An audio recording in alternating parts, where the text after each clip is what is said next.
Holds me here with only a glance. She's over me. She's over me.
Ladies and gentlemen, welcome to the Paranormal Portal. It's our Saturday edition of the Fun Fest. That is the Paranormal Portal, and I hope you guys are having a great weekend. It's Saturday night, so I guess what could be wrong, right? You feel me? Hope you guys are doing good out there. Thank you so much for being here with me as we roll into our Saturday edition of the show, 2 full hours of the Paranormal Portal. So we got a lot ahead of us tonight, but we are absolutely thrilled you're here with us, those of you that are here with us, and hope you enjoy the ride. We're going to do our best to keep you absolutely thoroughly entertained throughout the course of our journey, and any failure to do so is probably your fault. No, I'm just kidding. It's not. I'm just joking. It's just the way it rolls, but usually every show is really a good time, and thank you so much for being a part of our shows. I'm not here alone. I am joined by my good friend. And and fellow Miss Q, Mr. Don Longbeard. How you doing, Don? Technical difficulties. Hold on. That's Bear all right. with me a moment. Sparks fly. Smoke. Oh, well. So, hey, everybody. Welcome. It's Saturday night. It is Saturday night. So everything good in the Beardverse? Yeah. Oh, Beardverse. That's good. Thanks. I think I just coined that now. So yeah, I would have to say yes, you did. Yeah, all good. Had a great day yesterday. Did you talk about that at all yesterday? A little bit yesterday, yeah, but tell me your reflections on it. You know what? It was just really cool. You know, we got invited over to the studio for Bigfoot today with Stephen Major and Mitch, and they interviewed Mr. Ken Gerard. Yeah. That was pretty awesome. I really enjoyed that. And then, surprise, guess who shows up? Ooh, Don. Mr. Russell Accord from Expedition Bigfoot. That's right. So we got to meet him, too. He was awesome as well. Yeah. They are quite the characters. They are. The thing I thought was really cool is that there was really no egos in the whole room. Yeah, no. You'd think there might be, because you get this collection of people that have some pretty, groundbreaking achievements and Right. and are really cutting some paths here. We're not talking about ourselves either. No. We're we're in a room of those people, not necessarily those people. Right. But everybody was just so kind and nice and Down to just earth, really grounded, fun people to be around. We had a Awesome. great time. Yep. So we were absolutely thrilled to be a part of it, and we sat in on the very tail end of the show. Don and I did. So if you want to watch that when it comes out, I think it should be out by Tuesday on the Bigfoot Today site. So definitely check it out. And hope you guys enjoy it. Ken was a great guy, though. It was great. Oh, yeah. Loved it. It. We got a chance to hang out quite a bit with Ken. Yeah. And he's just a real deal. Just real humble. Yeah. Humble, down to earth, Yeah. He's just got this cool way about him. It was just like, yeah. And he had the hat on. The hat is so iconic. epic. The epic hat, of course. But anyway, folks, that was our yesterday, and we had a great time. But here we are today, and we got a lot of stuff to go through. We're going to go through some truckers talking about their terrifying tales of the road, and we're going to go through a bunch of other stuff. But I suppose the best place to start, and we got a package to open in the second half hour, so we're going to get to that all in just a moment here. But we probably should head to the news. What do you think, Don? Let's do it. Let's go to the news, and here we go.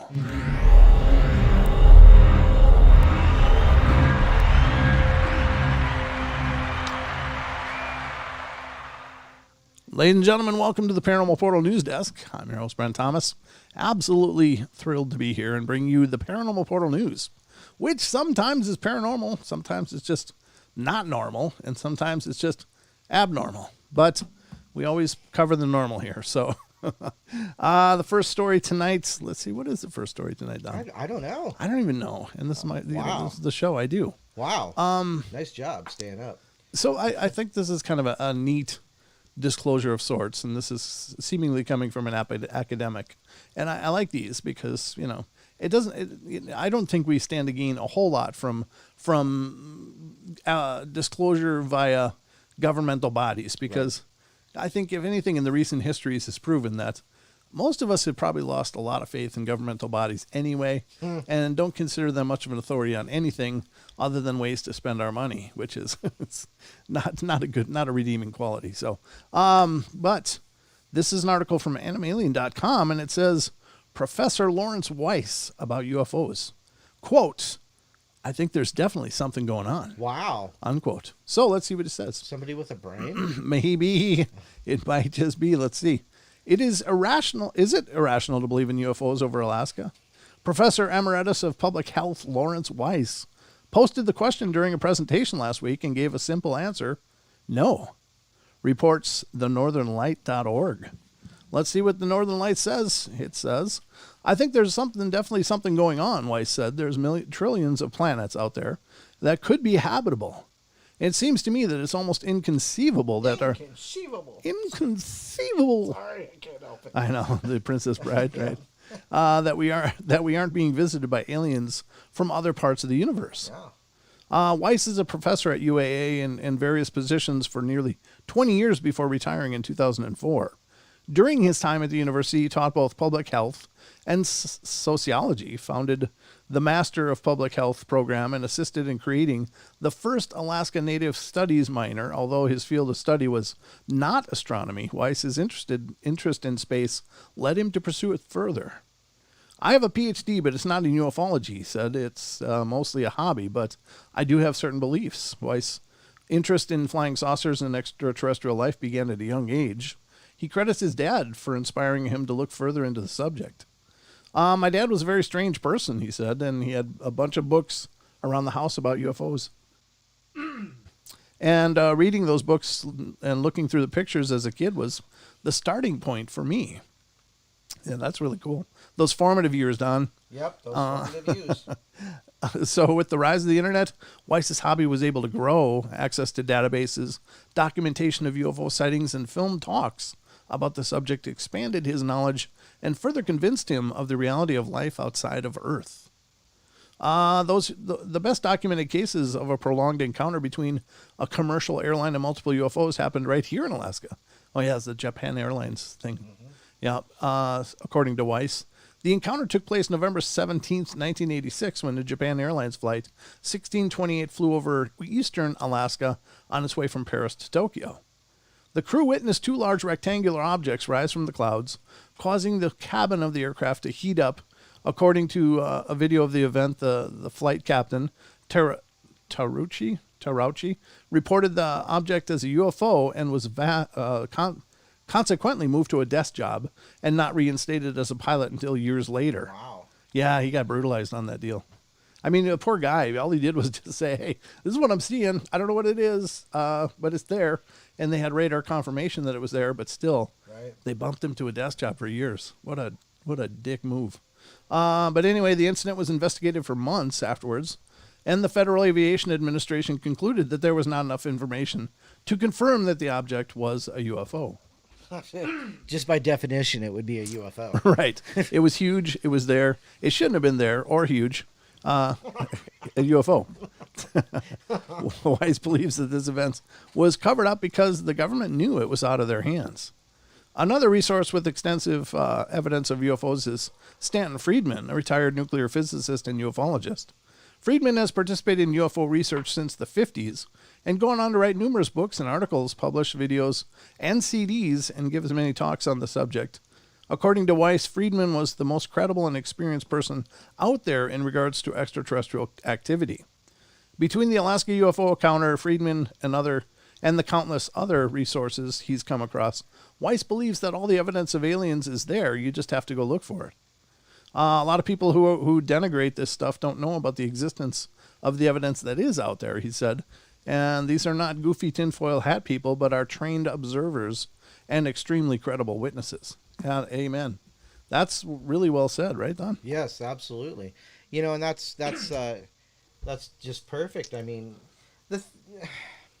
when you've got somebody with some clout, whether they have street cred or if they have internet cred or mostly, but when you're talking about people with like PhDs and stuff, and they're talking about it, nuclear physicists like Stanton Friedman was, and it's just awesome to hear that there's people are stepping up and saying, hey, we really got to look at this stuff. But it's just crazy. I love it. I think it's there. I think the stuff is out there, folks, and take it or leave it. But I think it is. Now we got some much more news here to cover. So this is something in the works, and I think it might be really good. But I just have only heard about it now since I found this article header, and I haven't even read the article. So we're gonna read it together and find out what the hell's going on. But sounds like a new documentary's in the works, folks. There you go. Excuse me. Now, this one is coming from unexplainedmysteries.com, and it's documentary to explore Scotland's UFO capital. I guess Scotland is a UFO capital, Don. We've got to get a hold of Kev and get him back on the show and ask him what's going on. Right. I mean, that guy would know. Oh, yeah, Kev would know. But he said, the town of Bonnybridge is set to be the focus of a new documentary due to its reputation as a UFO hotspot. Scotland might be more heavily associated with the Loch Ness Monster than UFO phenomena, but back in the 90s, an extensive spate of sightings within an area that came to be known as the Falkirk Triangle managed to put the town of Bonnybridge, which lies right at the center, on the map. The earliest sighting occurred during this period was reported in 1992 by local businessman James Walker, who had been driving between Falkirk and Bonnybridge when he was stopped by a mysterious, luminous, star-shaped object that was hovering in the middle of the road. Yeah, that'll probably stop you. The encounter ended when the object flew off at incredible speed. Wow. In the months and years that followed, hundreds of UFO sightings were reported in the region, including accounts of alien abductions and people being buzzed by strange objects in their cars. Now Malcolm Robinson, founder of Strange Phenomena Investigations, or SPI, is set to film a new documentary focusing on the phenomena in the region in which the sightings took place. Bonnybridge is probably the UK's main UFO hotspot. We call it a window. It generates higher concentration reports than any other place in the UK, he said. Many reports of UFOs in general can have natural explanations or can be the result of misperception, and that few percent which can't are the fly in the ointment. And can it be bona fide? Maybe. I know people can rubbish these reports, but You have to experience it for yourself. I've been in haunted houses and have had my hair pulled and been kicked by nothing. And that's when you stop being a skeptic and think maybe there's something in this. I got to agree. I mean, having seen what I saw, I mean, you know, it's one of those things that once you're confronted with it, and I was open-minded to it anyway, you know, so it wasn't a real big leap for me, but it was neat to know that that it was confirmed. Right. Like I knew at the point of seeing it, like, well, it's real. It's all real. Okay. Right. Well, you know that last statement he says, that's when you stop being a skeptic and think maybe there's something to this. Isn't that the definition of skeptic? You know? So, you know, I think that last statement's a little circular, but you know, and that's like when we were talking to Ken yesterday. You know, you've got a cynic or a skeptic, right, and a cynic. You know, a skeptic is somebody who, you know, is going to question and at least be mindful and open-minded about it, but a cynic shuts everything down. Right. You know, so, you know, a skeptic already has their mind open and can ask the question, well, maybe there is something here. Right. So, but anyhow. No, I think that's an important point. That's a good takeaway because it reminds me of when we were talking with Dan Pruitt, and he was like, I really think I am being scientific. And he said, because to be truly scientific, you've got to allow for all variables that haven't been disproven. Right. And that includes the variables that say this stuff is here, it's real, it's happening. You know, that reminds me, in the foreword of one of Ken's books, if I may. You may. Let's see here. So this foreword is in The Essential Guide to the Loch Ness Monster and Other Monster. The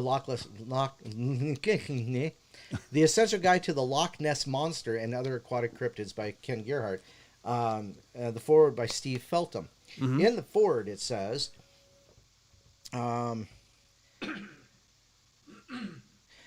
minimum requirement when exploring the possibility that we may not have found and identified all the large animals that swim freely in our lakes and seas is to retain an open mind, allow for the possibility that such animals exist and the evidence will start to mount up around you. So, you know, it's, you know, I just remember reading that and thought that was pretty profound, and that, you know, follows right next to this, you know, and It also goes to say, you know, once you get rid of, that was another thing, dang, this thing has got this thing's got some knowledge in it. Half of the fun of this subject is found in identifying those false alarms and removing them from the jigsaw puzzle of evidence. Ultimately, even after all the opportunists, hoaxers, and false alarms have been removed, you will find that you are left with a substantial number of witnesses who all say the same thing. I saw a large animal that I can't identify, and that's the exciting part. That's what keeps us searching for answers. So, you know, getting rid of those, you know, answering the questions, getting the hoaxers out of there, getting the hucksters and the naysayers, get them gone. Take all their information, throw that crap away, and then get to the point. And the point is all this evidence that has not been explained. Mm-hmm. You know, blah blah blah blah blah. Sorry. No, that's good. I think that's a great discussion because I think that people think to be so scientifically objective, you've got to close your mind to anything but scientific conclusion. But truly, the scientific conclusion, until it's been disproven, everything is scientifically viable. Yeah. And I think that people miss that being open-minded is not being opposed to a scientific method. Being open-minded, I would think, would be incumbent, would be necessary to have a scientific method, because you can't close your mind to possibilities. Otherwise, you already have a pre what's the word I'm looking for? Bias. Bias, yeah. You're going into this with a bias, so you can't use conventional and scientific methodologies if you're testing with a profound bias for what you want the results to be. Right, because you've already decided what the result is. The result is never going to make you happy. Exactly, and I think that's unfortunately it's fallen by the wayside. But again, just like news, you used to be under the impression it was very objective and informative, and now in today's environment, you know that news is just propaganda spin. Mm-hmm. You know, this last 8 years, I think, has really shown us that, man, we're in a house of smoke and mirrors, dudes. Yep. All right, so here's another one. This is another article, and this is coming from unexplained-mysteries.com. Great site. I love this site. They really do such a great job, and they pull information from all over the place and put it in these nice little granules of articles. So, mystery object filmed over the skies of Wichita. Wichita. All right, Kansas City residents report seeing a vivid white object moving across the sky before finally disappearing. Wichita became the focal point of an unexpected mass UFO sighting on Thursday. Breathe, sorry. Inhale. All right, after hundreds of people took to social media to report seeing something unusual in the sky. Photographs and video clips of the anomalous object indicated that it was a long white craft of some kind. However, so far no conclusive explanation has been forthcoming. One of the most widely distributed videos of the UFO was recorded by Mike Marler. So I'm driving back to work, coming home from lunch, and I noticed something in the sky, really bright. It's supposed to be Wichita, so I'm trying to work with it. He said it was surprising because we live in Wichita. We see airplanes all the time. We're near the airport, but it was definitely different. I don't know if this is a Wichita accent. Forgive me for those of you from Wichita. This is not my attempt to degrade you. It's just my attempt to be more worldly. While some have suggested that the object could have been an advertisement plane, Marler remains unconvinced. I think we covered this one, actually, especially due to the peculiarities of its appearance and behavior. The rumors that it was an Arby's advertisement plane, which, logic would point to that. So logic would point to that. We always got them Arby planes up there. He said, but it was really fast moving, and it was really bright and vivid. And then just disappeared. So I think I actually covered that one twice now. Well, that just came out. Well, it's only 2 weeks old. Yeah, I'm sure I covered it last week. Okay. In my mad grab for news. There you go, folks. But you know what they say about repetition? Helps you remember things. So maybe I'll remember I read it next time before I read it a third time on the show. I think you said it helps you remember things. Helps you remember things. Thangs. You got to say thangs. Thangs. I think it's thangs. It's all about them things. Yeah. All right. So, but again, I think that was, as I recall now, I think it was kind of pretty widely exposed as just a message plane, just somebody dragging a banner. But, here's to keeping your eyes on the skies, Oh, there you go. I don't think there's anything wrong with that. So, but that's the second time we read it here on the show, and, it's all about remembering. All right, so this is the last one tonight. So let me see where we're at here. 5 minutes. Yeah, this is good. So this is the last article in our news brief for this evening. And this one I don't believe is a repeat, but we'll see. We'll see how this goes. Well, hell, if we can talk for 2 weeks about a Trump tweet, then we can talk about the same articles here. And I'm not being politically biased by saying that, but it's just the way the news works. It's like, God, once they got a hook, man, they'll work it for weeks. So I'm going to work that story for a few more weeks probably because, it's the paranormal. All right, so this one is coming from unexplained-mysteries.com. Oceans of water could still be hidden on Mars. Think positive, they will be. You're right, Bam. Think positive. Oceans of water could still be hidden on Mars. Despite its cold, dry, and barren exterior, Mars may be hiding large quantities of water beneath its surface. Oh my God, is this Total Recall or what, Don? It's just, are you kidding? Total Recall, excellent. Get to the chopper. Get to the chopper. Arnold's going to go there. Yeah, here it comes, folks. If you ever want to see a great movie, watch Total Recall. Yeah. The FX is pretty dated, but it was a Arnold Schwarzenegger movie in the 80s or 90s, and God, it was a hoot. Well, don't forget they did remake it. Don't watch the new one. Really? Watch the original. I never watched the remake, so I didn't know that. Despite its cold, barren exterior, Mars may be hiding water under its surface. The idea that Mars was once covered in oceans and rivers of liquid water is well established. Billions of years ago, its surface was home to around the same amount of water as the Atlantic Ocean, thus raising the possibility that it may have once supported primitive forms of extraterrestrial life. Since then, however, Mars lost most of its water, leaving the barren surface we see today. The prevailing theory is that the planet lost its protective magnetic field. The majority of the water and atmosphere of Mars was stripped away by the solar wind coming from the sun. Most of the water that was lost disappeared between 4.1 billion and 3.7 billion years ago. Mars basically became the dry arid planet that we know today 3 billion years ago. He said study lead author Eva Scheller from the California Institute of Technology. Now, however, data from NASA's MAVEN Mars Atmosphere and Volatile Evolution mission, as well as the European Space Agency's Mars Express orbiter, has suggested that the amount of water on Mars could have been lost over the last few billion years was much smaller than previously thought. Scientists now believe that a significant amount of water could still be there, locked up inside the crystal structures of the deep rocks in the planet's crust. Just how accessible this remaining water will be to the future of Mars, however, remains unclear.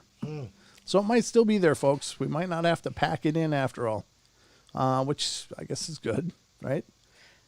Right, yeah. Don? We just have to wait for Elon Musk to hurry up and come on, us there, Elon. you know. Let's get that thing terraformed. God, stop playing with your electric cars. Daddy needs a new condo. No, I think that's cool. I don't know. I often think that maybe there was, I've heard the stories, obviously, where people have speculated that life may have begun on Mars and then moved to Earth. Yes. And that could be to a degree, or at least our part of life may have begun on Mars and then moved to Earth. I don't know. Because again, we are uniquely unsuited for this place that we're living. So maybe we were more suited to Mars. And maybe we weren't so high on the food chain. And maybe we actually lived life. MCAT says they have to turn on the reactor on Mars to free the water. That's true. That's right. However, you can have an atmosphere in about 2 minutes if you do that, according to Total Recall. It's like that's right, huh? It's like 2 minutes of these hot irons going into this ice, and suddenly you got an atmosphere, and the sky turns blue and storm clouds appear. It's a magical thing. There's only so much time in a movie, Brian. I know, but you can't wait a billion years for an atmosphere to actually but come on. itself. Arnie should have been, he should have been like a tube of toothpaste there, just all wrung out. But nope, his eyes were sucking up. One of the most disturbing scenes in the history of cinema is watching Arnie's eyes bulge out of his head. But anyway, there you go, folks. That is the conclusion of Da News. The news.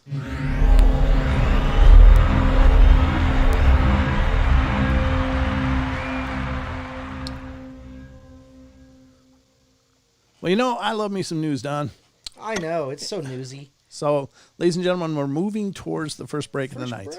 Again, if you're new to the show, we have to take breaks every half hour because right now we are simulcasting not only on YouTube, for those of you there, we're simulcasting on TFR Live, iHeart, TuneIn, and TalkStream Live, and they take half-hour breaks. So in lieu of that on YouTube, you have music selections and videos that I put together so you wouldn't have to sit through commercials. But when we come back, we'll be doing an unboxing here on the portal and then into more of the paranormal goodness you've come to expect from us. Don't go away, folks. We'll be right back.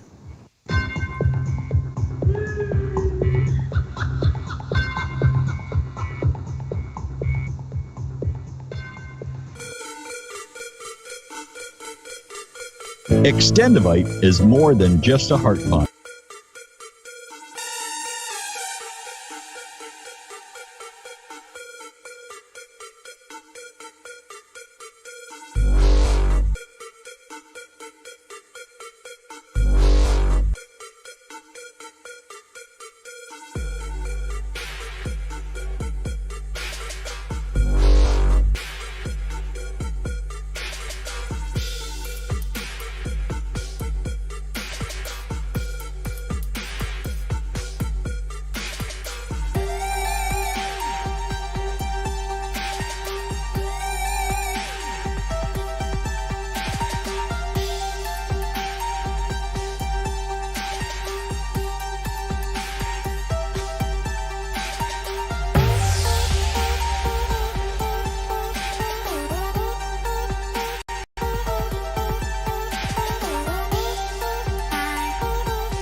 All right, ladies and gentlemen, we are back at it. Half hour number 2 is upon us here on the Paranormal Portal. We hope you're having a good time. Thank you so much for sticking with us through the commercials because it's part of the deal. It's part of the deal. But we're up to an exciting point in the show here, and this is... Goody. We don't get much sent to us here in the portal. We don't usually get things, so when we get them, of course, it's a lot of fun. And tonight's package made it to us all the way from the other side of this globe, or Earth, or plate, Planosphere, or platter, however you're looking at this. Sphere's plane. Yeah. So it made it all the way across the globe. I think it was carried by seals over the Pacific and made it finally. Yeah. But it's here, or sea turtles. We're not sure. It just kind of moved really slowly, but it finally arrived, and it largely looks intact. Yeah, you can. Anytime you write fragile on it, you can guarantee it's going to get a little bumped up. Right, and it does look a little accordioned, like they might have put it under refrigerators at some point. But so far it looks intact. It was probably in one of those container ships that when they fall over, they just all crash. Yeah, exactly. And then it was picked up by the seal. Right. The seal had FedEx on the side of it. Its mother voyage might have sunk, and sea turtles recovered the package and carried them to the port of the port of the portal. The port of the portal. And so you have arrived right at the time of the unboxing. So I guess without further ado, we should probably just get after it. We have no idea. Truth be told, Don and I have no idea what's in this. It was sent to us from Mr. Nessie Monster. Nessie Monster in the chat. Way, happy birthday. Yes, happy birthday, by the way. Happy birthday.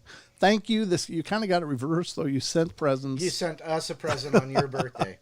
But we hope your birthday's been absolutely magical and amazing. There you go. And thank you so much for thinking of us and sharing your talents with the world here. So, Don, you got a knife?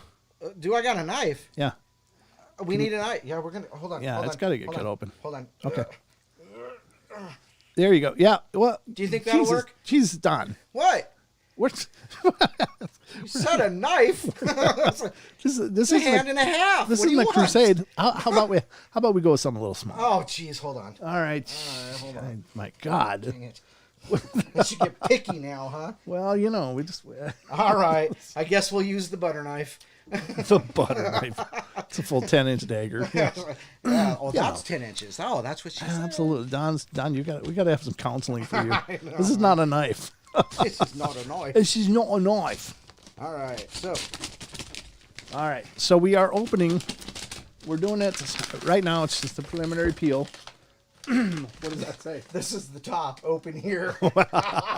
Okay. We're not sure it may not have shipped with that part up, but we're going to open it that way. Oh, my God. That's why we got a knife. Wow. Yeah. Nice job, Nessie. Yeah, that was built to ship. Definitely. There we go. Oh, my God. It's like the Christmas present you can't get open. Yeah, if this is like Russian nesting dolls, we're done until after the show. Oh my God! Yeah, I might just end up stabbing the damn thing. Okay, almost there. Oh! That was a good peel. We're making progress here, folks. Wow, that's freaking amazing. Okay. Make Don what? bog in the screen.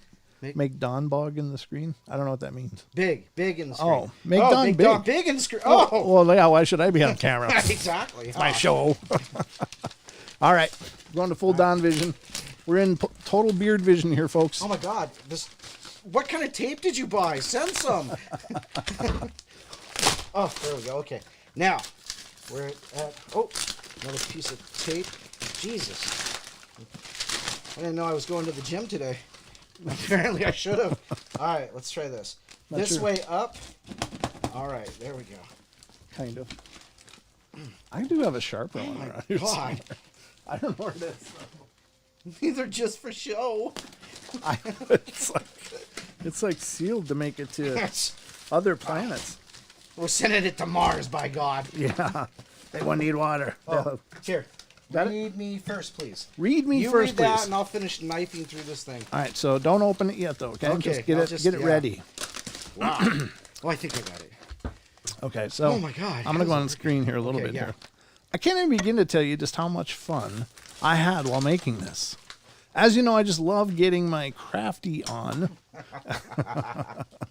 And I had a sudden interest in miniatures, dolls, houses, but what would I do with a doll's house? So I had to be practical about things, and it occurred to me that I could get it out of my system and build a diorama of the Paranormal Oh, no way. Portal studio. No way. For the mini. A friggin' diorama.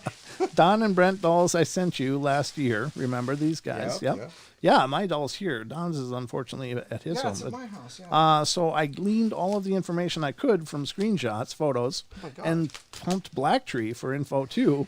And I spent many happy hours creating a miniature pieces for the studio. I did take God. a little creative Yeah. nuance, I don't know, or something, license License, at yeah. times. And on a blank wall, I made a space for some of your fans to join in. Friends I've made from the chat during your shows. I couldn't include everyone I am friends with due to the space constraints, but I would like to thank Gemini Moon, Justin, Good Earth, Fifi, Bomber, Les Hints, Titan, Treva, Blacktree, Mary Bond, Barry Kustashin, and Annie M, all for being such great sports. Wow. And letting me use their beautiful photos. Oh, There is a switch on the back What? wall to turn on the lighting. what? Oh, my God. I hope it has all arrived safely. Me too. And that you get as much enjoyment from it as I did making it. Thanks for everything you do and keep up the good work. Love, Nessie Monster. Yes, be gentle when unpacking. Yes, I am. Some bits are fragile. Some bits are tiny. Wow. Wow. What the hell? You get your craft on, girl. You go all the way to craft. Wow. That is- Look right in the corner in the center. What's there? What do you see? Look at Don. Look at. Oh, wow. Are you serious? That's freaking awesome. Okay, go full screen on you so they can see it. All right, you got to see this. This is freaking. That's freaking That is awesome. freaking awesome. Oh my god, dude. Oh, look. She sent us headsets for our dolls. Those are headsets.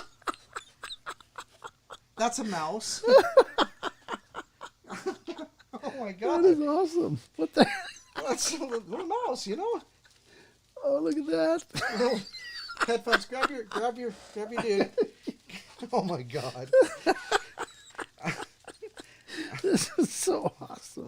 Oh. Oh, that No, doesn't it's sound just good. no, Okay. it's just tape. Just tape. What is this? Oh my gosh. Oh, she made like a little. I think she made like a mouse and a keyboard and a little computer for the. Where's the desk? Did I give you the desk yet? I don't Here, think I've seen the desk. here. Let me get the desk. She made a desk. I got headphones on now. That is so awesome. Oh, Wow. goodness. This is brilliant. Jeez. I can't believe this. Oh, look at the pictures. That is so creative. That is cool. She made an on-air sign, the moon. Yep. This moon actually has juice to it. Mine's always eating batteries. Oh, look, they're the same size batteries too. That is brilliant. Oh wow. Paranormal Portal News. How did you get the screenshots of those little Morgan Cemetery signs and the Ouija board? This is brilliant. She got a Spider-Man face there and Jason. Oh jeez. That's awesome.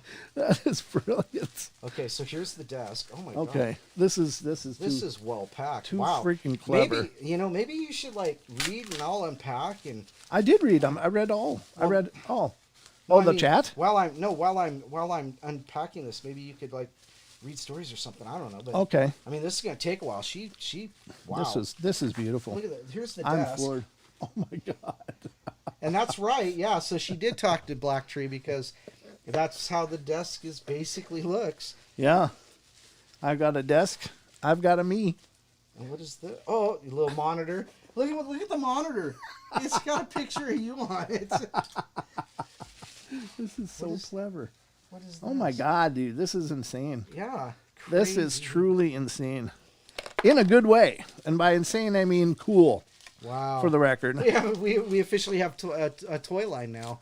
The Studio Diorama. The Nessie collectibles. Wow. That's really cool. I'm just floored. Oh, she made little laptops because I'm always bitching about my laptop. That is so awesome. I'm absolutely floored. Look at that. This is just something I never would have guessed in a million years. How the hell do you do that? There you go, folks. Oh, The miniature Actually, you know what that is? and then the real. Here's the little. Oh my God! The little. It's this right here. Yeah, that is awesome. Little 8-ball, a couple candles. That is brilliant. Okay, that's a computer. I'm absolutely gobsmacked here, to borrow a term from across the pond. But my God, What is this? that is amazing. Oh, it's a microphone. Oh. This is absolutely brilliant. Wow. I'm definitely gonna set this up. I'll do some pictures and post it on Yeah, our definitely. social media. But this is absolutely amazing. Your attention to detail is just like scary, in a good way. I don't know. She's like 4,000 miles away. I know, but she's picked up every little nuance. Here's That is another- just intense. Another little microphone. So that one's obviously yours. That one's mine. And Here- little chairs. All right, this is great. We're gonna continue to put this together, and we'll get some shots up on social media about this. So please check our Paranormal Portal Facebook page. At some point in the very near future, we'll put shots up of it. I'm gonna put. Oh, I lost my headphones. Well, at least you didn't lose your head. No, not yet. But this is awesome. I'm absolutely floored. You did beautifully. Look at this. And then she's even got padded chairs. Oh wow. She's got- There. Okay. Do you think you can get that? I don't know. Too fat. I know.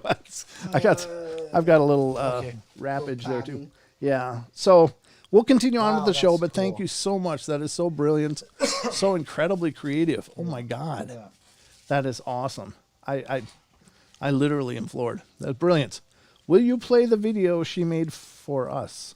What video? What? Oh, is this the link? Oh, sure. I didn't even think of that. Okay, let's look. Hold on. Let's do this. Oh, here we go. I will do that. I hope you didn't use music. If you use music, you're gonna hurt me. If you use music, it's gonna give me a copyright strike. But, yeah. Oh. I'll put the link to the video on the social media as well, folks. I'm getting hit all the time when I play clips that have music in them. Unfortunately, I get copyright slammed every time. So, I don't know, unless you got these musics from YouTube's list itself. YouTube does put out a list of copyright free music you can use in videos, but if you didn't use that, I can't really can't mute it. Isn't it vocal? Okay, I can mute it. We can do it that way, for sure. But we're gonna lose the vocal parts of it. All right, let me do this. I can mute it. We'll put it up. Oh, gotta turn that light off. What? Oh yeah. Don't blow the batteries. All right, so here we go, folks. This is the video from Nessie making this, muted for copyright reasons, but I will put a link to this on our social media as well, and you can check it out in its pure form. But here we go. Oops. Oh, let me start over here. It happened again. Inspiration struck. Remember these guys? I decided to build them a scale replica of their real life YouTube studio. Aw, buckle up and come along for the ride in my world of creativity. Oh, wow. Jeez. Look at the care. That is amazing. Got the nice high back chairs. I mean, you really represented Nessie. This is incredible. Wow.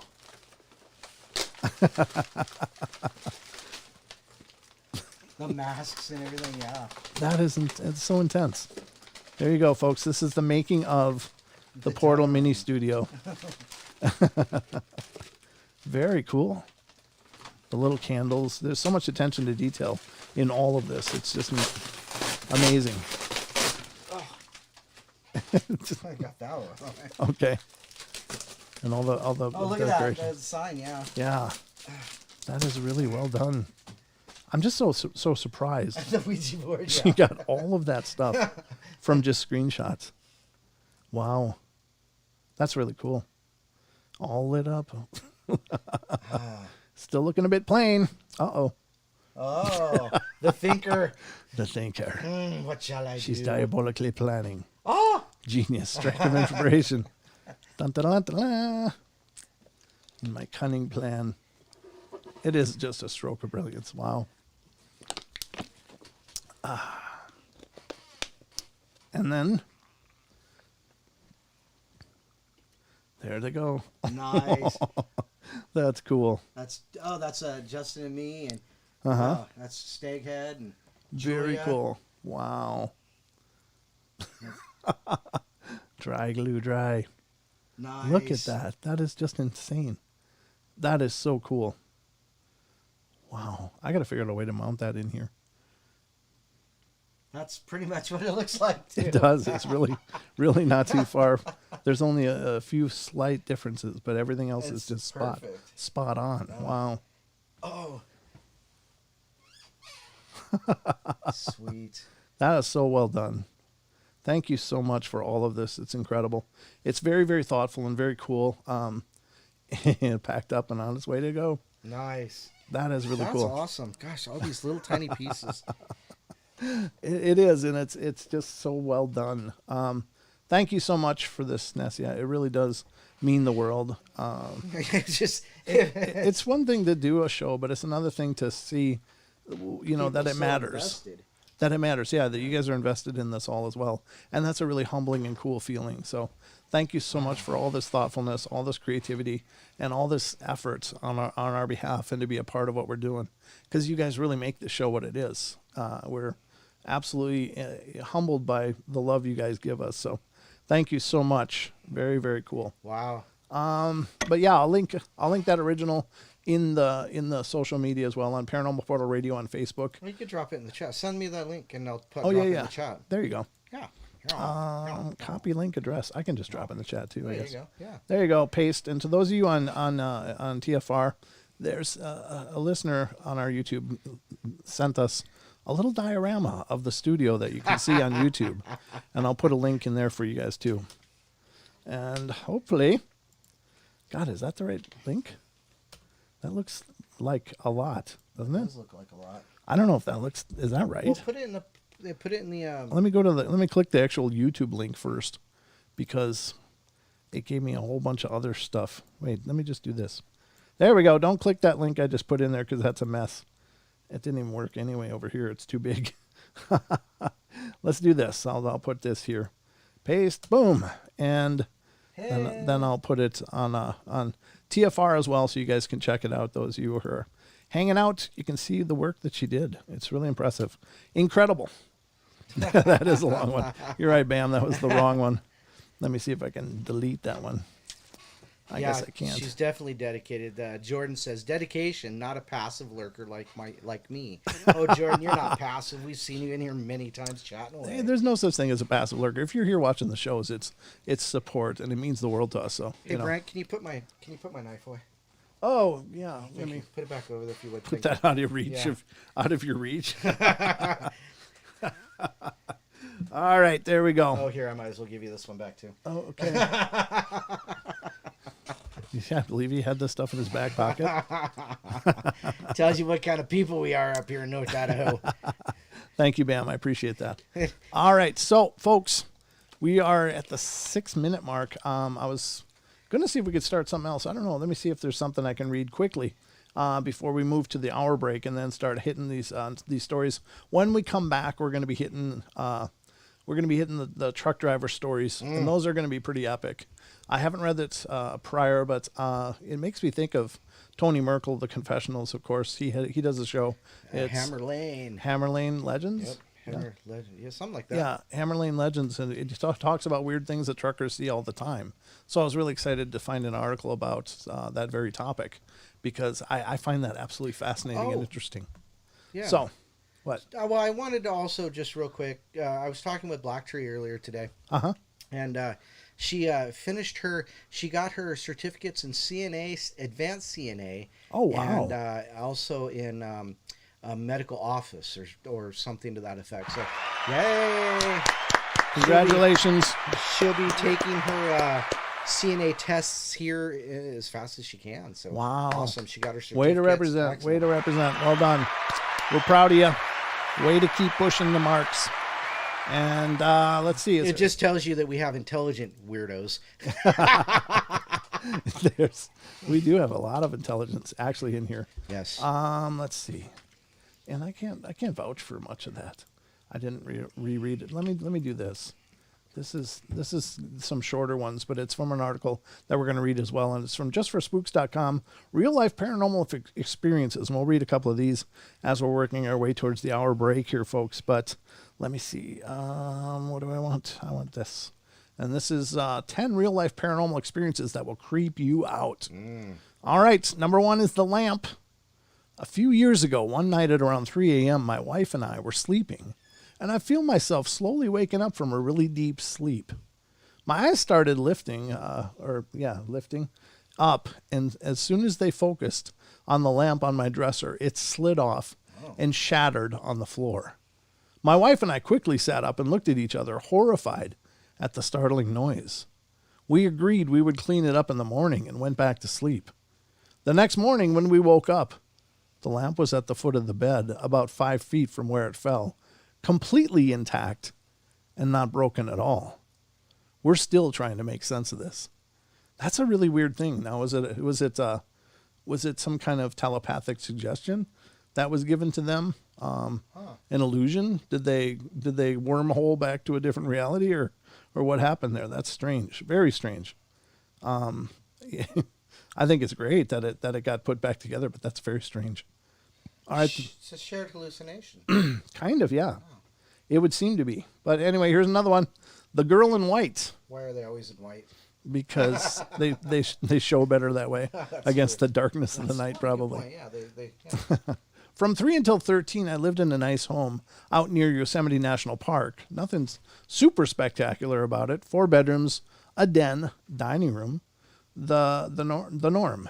Just down a little dirt road, and if you've ever been around those parts, you'll know, miles away from civilization. My whole childhood, I was visited by this girl in white. She never spoke. I would just wake up at night and see or feel her there. I asked my dad, and his response every time was, "The men in our family can see ghosts." My rationale of this, I'm a skeptic. I remain that to this day. But the story I'm telling made me question. Was that we had some sort of mild schizophrenia running in our family, and it didn't bother me. She didn't look like other people. There was something off about her. After my father died, my mom decided to sell the house, and we went through a realtor. We never once had contact with the buyers, only knew them by name. The buyers had a son, went to the same school as our old neighbors, dear friends of the family, and the son apparently came to school without sleep repeatedly, complaining that there was a girl who watched him at night and that he needed to get out. Wow. So the little girl was trying to kick him out. That's creepy. You're not my friend. Oh, no. Go away. What a horrible thing for a child to deal with. No doubt. Oh, horrible. Poor kid. Yeah, that's the tough part, man, is when little kids got to deal with stuff. That's just not fair. But that's creepy stuff. We only got about a minute, so I'm going to wait for any more stories, but we got a lot more coming. We're going to hit the trucker stories when we come back. We're going to hit the rest of this one and lots more. There's lots more to cover. I don't know how far we'll get, but we'll get as far as we get tonight. And that's the one thing about it. There's no set schedule. We just talk and have fun. And again, we're moving into hour number 2. So if you want to call in and be a part of the show, you can. 720-923-0500. That's the number for fun. What? So, yeah, it's a new name to me. Emily in chat. Been binging your videos the last 24 hours. I'm obsessed with these. Creepy, but also awesome. Well, I don't know exactly what videos she's talking about. It's awesome. It doesn't matter. As long as there are videos, very cool. As long as you're in our chat, we're cool. Yeah. No, it's nice to meet you. Thanks for coming in and thanks for giving us a shot. If you love what you're hearing, feel free to share these to your social media. Let people know about the Paranormal Portal. We're always excited to make this grow and expand and become something more than what it is. So any help you can give us in that, we'd really appreciate it. Don't forget the podcast, too. Well, yeah, don't ever forget the podcast, folks. Now, of the two shows, that's definitely our much bigger show. We have a bigger audience, but this one is growing, and it's really exciting because it's a whole community of fun right here, deep within the heart of the paranormal. So we'll be right back, folks, in just a couple minutes. Our break right now. We'll be right back, and we'll continue on with our journey. Don't go away.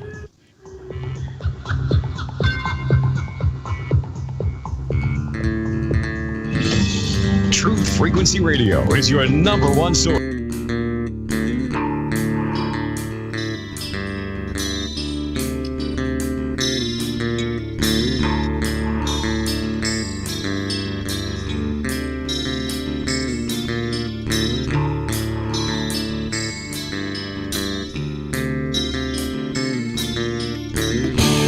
Everybody likes to play their games. Everybody loves to place their bets.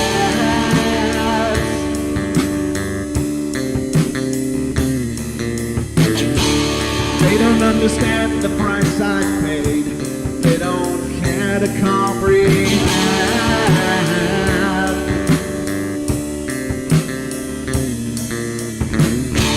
Trace their lines upon my body, dripping scars across my heart.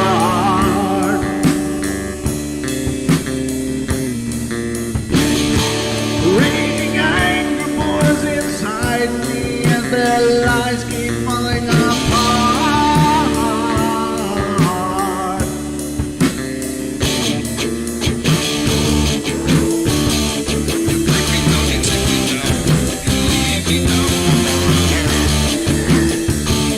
But I'm not broken yet. I'm not broken yet. I'm not broken yet.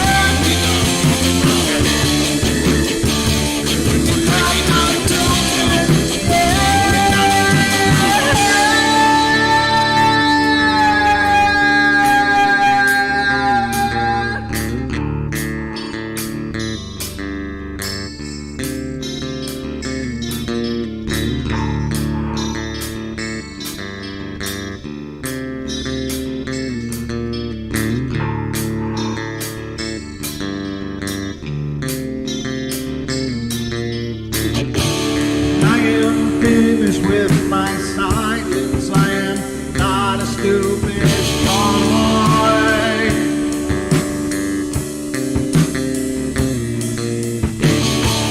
No more breaking me with kindness. Just you dance upon my joy.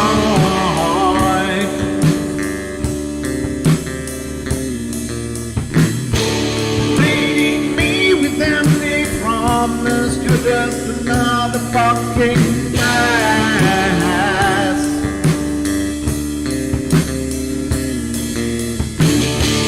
Taking all the slice of my sanity, just make sure that you're well fed.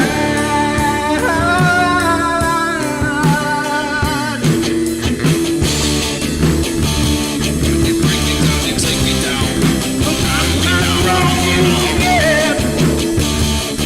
I'm not broken yet. I'm not broken yet.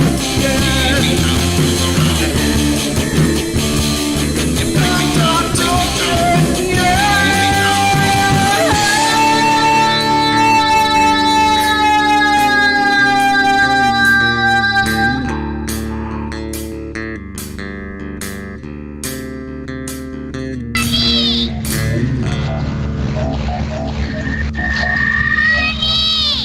I can't see you, Mommy. Where are you? I've never sensed anything like it.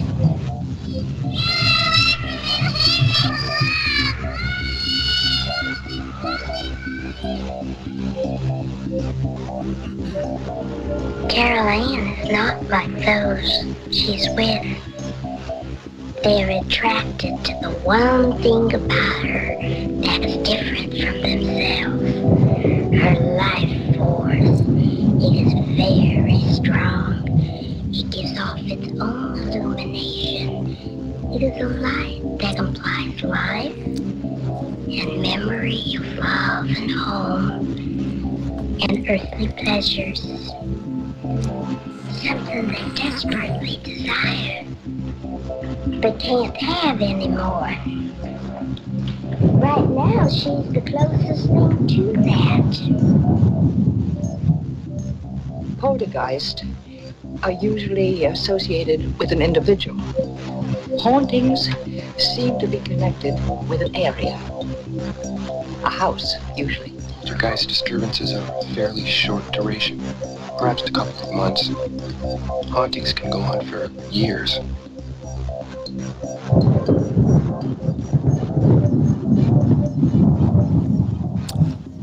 Ken and Don, you know what time it is? What time is it? It's time for the second hour of the Paranormal Portal. Oh, my sweet, God. sweet. Time for the second hour of the Paranormal Portal. Welcome, everybody, to the Paranormal Portal. Hour number 2 is upon us, and we are moving through the night at a brisk fashion. Hey, you know what, though? I want to do a real quick thing, though, because it's Elaine's birthday, too. Oh, my God. I just wanted to make sure that we get a shout-out to Elaine as well. Happy birthday, Elaine. And, you know... And to little Alice, too. Yeah. Yes, Alice as well. Yeah, Julia's child. Uh-huh. Also, I hear today is Linda Godfrey's birthday. Oh, my God. Yeah, so shout out to Linda Godfrey. Oh, my God. Hope you're doing well. Oh, my Godfrey. Oh, my gosh. Linda Godfrey is about the sweetest person in the world. My God. She's been on the show a few times, and I just love talking to her. And I hope she's doing well and having a wonderfully amazing happy birthday, whatever she's doing to celebrate. So we are, of course... We love you all. Every day is like our birthday here on the portal because... Or at least we try to party like it is. because it's like a gift. Every show is a gift. Especially when all you guys show up. So thank you for that and being a part of what we're doing. And we got a bunch more of the paranormal coming up here. Oh, I haven't given a thumb to the show yet. Ah, there's my thumb. How many thumbs we got? 36? Well, it's 37 now. 37 now. Yeah. So if you're watching the show and you haven't already, I lost them. please give us a thumbs up. A thumbs up. You can do the thumbs down if you want, but we don't actually give a crap.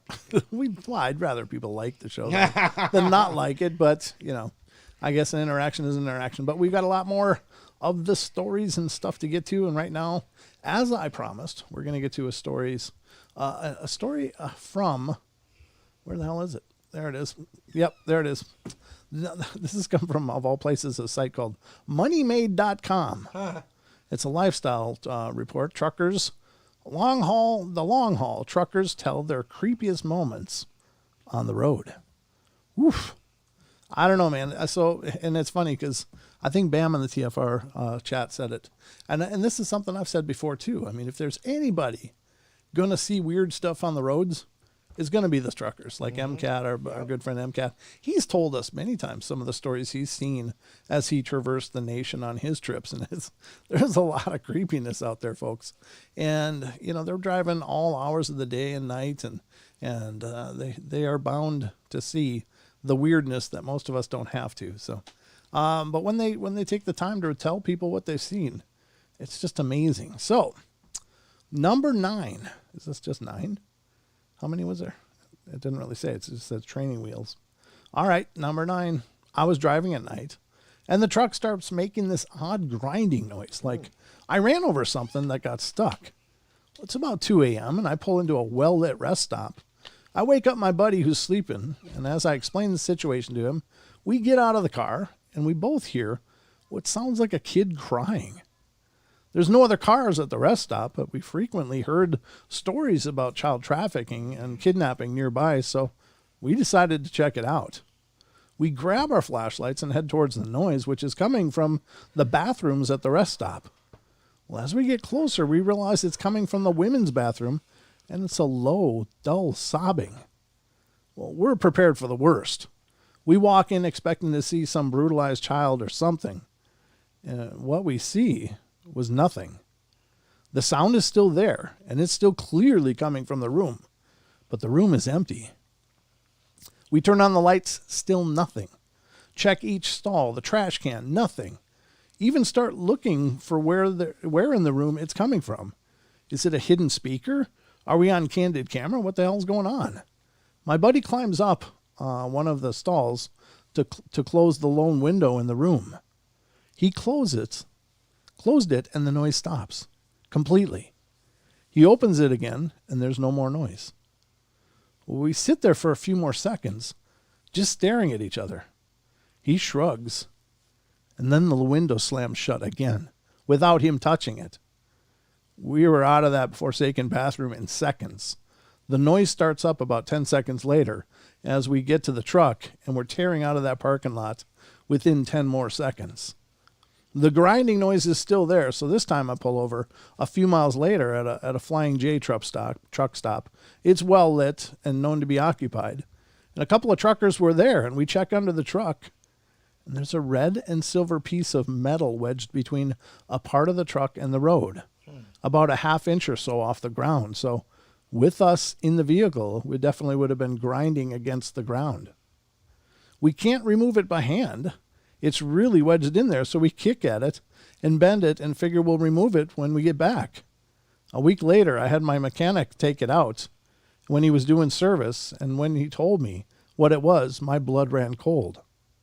It was part of a child's tricycle. Oh, crap. Oh, wow. Wow. Oh, well, dear God. No. That sucks.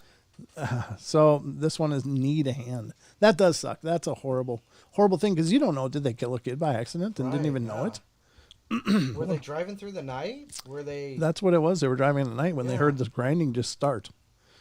So I don't know. I'm assuming that it wasn't an occupied trike, that somehow the trike was put in their path and made to get lodged, is what I'm thinking. But I don't know, folks. I'm just speculating. That's a creepy story. Number 10, need a hand. How do we get to number 10? I don't know. We're at number 9, but are we on like page 2 or what the hell's going on here? I got to look at this URL because this is not making sense. I don't know. Okay, well, I guess we'll start. I'll see if I can figure out why the hell we're missing 8 other ones. But this is a story my dad told me. He was a long haul trucker for about 15 years and is currently on shorter runs in the tri-state area. He and his older brother were tag team truck drivers back in the 2000s when driving times weren't as closely regulated. Well, they drove 2 trucks that would switch out when their time driving was up to hit deadlines faster. One night as they were driving through Arkansas, I believe, my uncle was leading with my dad behind. My father recalls a giant puff of red, much like when you hit a deer or in a semi. They thought nothing of it until they pulled over for the night, and when they looked at their trucks, their jaws dropped. Stuck in the middle of my uncle's grill was a severed hand. What? Jesus. Naturally, they freaked the heck out and called the authorities. The hand was confiscated, and it was later discovered to belong to a suicidal man who had jumped off of an overpass and was disintegrated by my uncle's truck. Oh, my God. They still made the deadline despite spending a day behind bars. They were released when they found the suicide note in the man's house. Oh, my God. Oh, wow. How would you like to carry that with you for the rest of your life? So they ran the body over after. It must have or hit it as it was descending from the fall. Yeah, wow. And all that was left was a hand stuck in the grill. Oh, horrible. All right. Wow. That is absolutely disturbing. Vengeful Ghost is number 11. My dad's a trucker. About 20-some years ago, a woman took her own life by running out in front of him. Oh, gosh, I wish people would think about that. I know, because you know what? I know life gets heavy and stuff, but you don't want to give someone else that to deal with. Well, they don't think about that, though. And let me digress back to when I was working with the railroads. Uh-huh. You know, I'd go up and pick up these conductors and these engineers, and they'd say, some of the thing is people don't think about it. They just think about they're getting hit by a machine, but they don't think about the person running the machine. Yeah. And I talked to one guy, and he said, yeah, I hit somebody with my engine, and there's nothing I can do. Yeah. They just jump out in front of you, Yeah, and he said he was traumatized by it. So Oh, for sure. You really got to think about these things.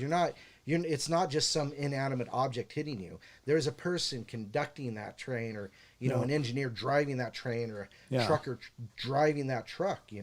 Or a bus driver or whatever. Yeah. They think it's just it's a piece of machine. It's a means to an end, and unfortunately, it leaves scars behind. That's not fair. Yeah. Oh, static started. That's weird. Looks like we lost the phones. Oh, go figure. Go figure.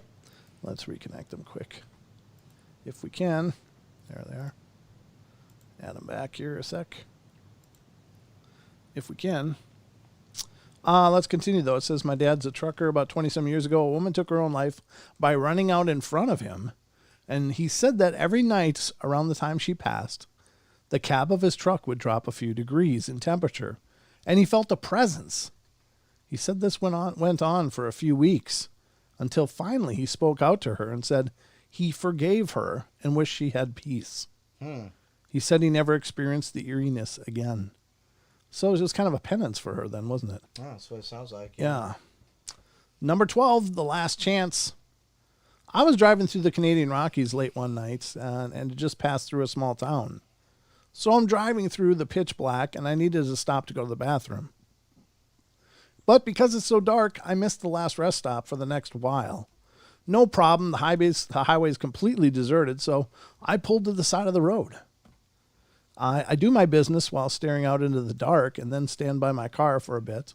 And as I'm standing there, I see the figure of a man just walking out of the tree line. Now, I'm miles from civilization, patchy cell service, and there isn't a soul on the road. And I thought my eyes were playing tricks on me. Maybe it was a deer. But no, this was a man. I knew what I had to do. So I calmly walk back to my driver's door and get in, locking the doors behind me. I'm keeping my eye on this guy as I nervously put my car in drive, ready to peel out, but for some reason, I just stayed put. The guy walks right up to my passenger door and knocks on the window. I crack the window and I ask, "What's up?" He replies to me in a very, very serious tone, "I need you to call 911. And I cautiously ask why, and he tells me his heartbreaking story. He had gone out into the woods to kill himself, but he couldn't go through with it because he had thought of his daughters right before he was about to do it. So I call the authorities while the guy quietly cries outside. He had a kitchen knife and was going to use it on himself, so I stayed in the car and advised him to maybe leave the knife on the ground before the officers arrived. Well, they came and got him, but before they left with him, I gave him a solid heart-to-heart and wished him well. I still think about him, and I hope he was able to turn things around. Yeah. Wow. Yeah, let me just say, I'm one of the people who has had their life impacted by suicide, and it's something that I understand. I don't like it. It's a horribly sad situation, but if anyone out there hearing my voice is at that point, just remember to talk to somebody, because the world might hurt so much that you don't know what to do, but just know that no matter what, if you stick with it, things will get better. You're going to find your way through it. It sometimes seems like it's miles down the road and maybe too much pain to think about, but the pain that you leave behind, the pain and the holes that your passing would bring to so many people that the only thing they're guilty of is loving you, is not fair. It's not fair to put that scar on all those hearts. So please think about what you're doing. Reach out, get help, find someone to listen to you, find someone to talk to, and think and find solutions. But I don't know. Reach out. There's hotlines. People just waiting to be there for you. So do whatever you can, but man, just don't do it. There's a favorite meme of mine, and I bring it up every time I talk about this, but I always remember this one meme that I saw that was so powerful. I've been pretty low in my own life, and I gotta be honest, it sometimes feels like, man, I just want it to stop. I just wanted it to stop. But then I saw this meme, and as stupid as it is, it's a picture with some words on it, but it left such an impression in my heart. It said, "Never forget, you are an infinite cosmic being having a very temporary human experience." It's like, wow, kind of puts things into perspective. So maybe that'll help some of you. I don't know. But please, just reach out, get help. Don't leave those scars on the hearts of the innocents around you. All right, number 13, developing a cult following. Oof, this one sounds dark. I was coming home from a trip to Michigan when I saw several groups of people at different times walking down the side of a road wearing matching cult-like robes. The first time was in a town, the second on a highway, and the third in a park. Each time I passed one of the groups, the members all started staring at me. Well, that's not creepy at all. Oh, that's the whole story. Okay. Oh, wow. Well, that's it. They stared. Oof. Nice. Wow. Jerks. Wow. Give them a thumbs down. Number 14 is the Ghost Riders. So this is my dad's story. He's an ex-British Army. So he's not scared of anything and is also super practical. He became a truck driver in about 1975, I think, and this was not long after he had started. This happened about 5 in the morning on a summer day. It was a bit misty and bright, like it tends to get early some mornings, and he was heading out of London. He's driving, and up ahead is a young woman in her early 20s in a long blue dress standing by the side of the road. So my dad sees her and thinks she must be waiting for a ride to work. He'd never been so wrong in his life. Just as he's about to go past her, she suddenly jumps in front of his truck. He immediately slams on the brakes, sure that he must have hit her. However, he didn't feel a bang, and when he got out to take a look, he was unable to find her anywhere. A couple of cars stopped to see what was going on, and Dad shakily explained, and the drivers kindly offered to stay while he looked for her under the truck. He looked, and she was still not there. Other drivers looked, and what they found freaked them out. They found nothing. No body, no blood, no sign of anyone ever having been there. They all lose their minds for a bit, and then they decide that leaving as soon as possible is a great idea. He can't explain it to this day. He knows that she was there and that he had hit her. He spent the rest of his driving career avoiding that route. Wow. Yeah, that's creepy. Obviously, she's it could be just. It's hard to say, but those kind of things sound like they might be residual. Right. But they're definitely triggered by an awareness of something coming. You know, so it's almost an intelligent residual. Like it takes this truck coming in order to trigger this event that happened Right. at some other time. So is it an intelligent haunt that is some kind of, reliving that death experience over and over and over? Or is it a residual that has just a trigger of a truck coming? And maybe that truck has to be a certain type of person or something. I don't know.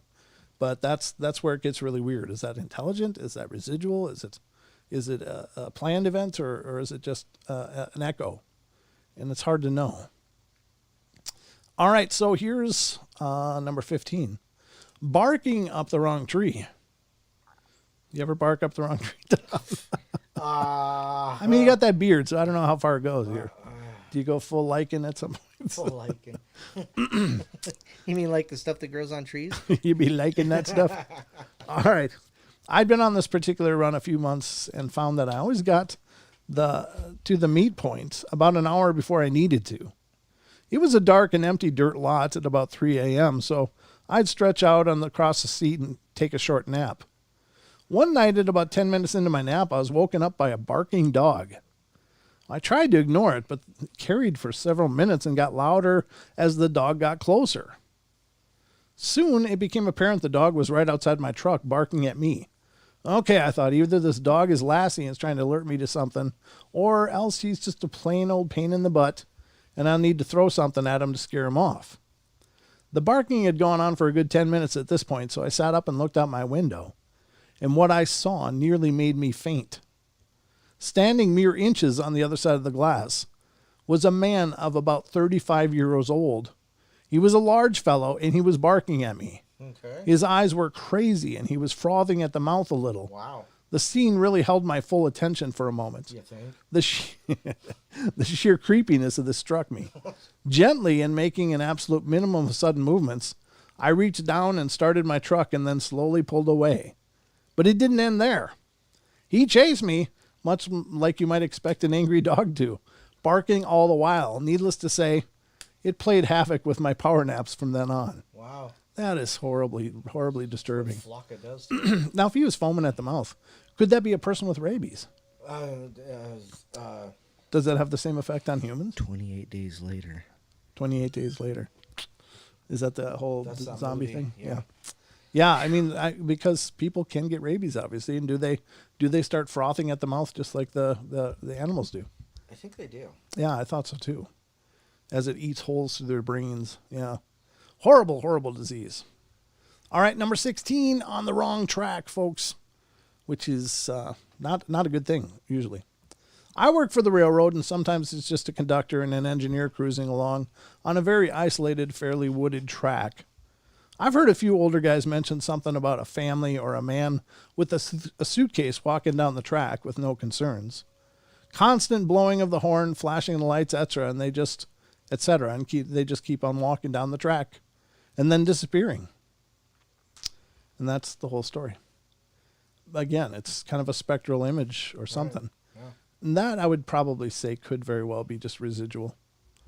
I don't know. Doesn't seem like there's any interaction at all other than it's there. Mm-hmm. So, trust your gut, number 17. I've come upon some god-awful scenes at night. Cars completely under trailers with the tops basically sheared off. People laying on the road after being ejected from their car. The roads can be awful places at night. Although the creepiest thing I have ever had happen was this. One night, I was making a night drop and kept getting the feeling like someone was watching me. The hair kept standing up on the back of my neck, and I just felt uneasy. I decided something was off and left to circle back in the morning. Turns out I'm pretty sure someone was watching me because someone was shot and killed there a few nights later in an attempted robbery. That's one thing the person who trained me drilled into me, and I tell it to everyone I meet. Always trust your gut. If something feels off, it probably is. It's your subconscious way of telling your brain to pay attention. Mm-hmm. You know what the first job I had where they told me to trust your gut? What's that? Corrections. Yes. And they were absolutely right. Yep.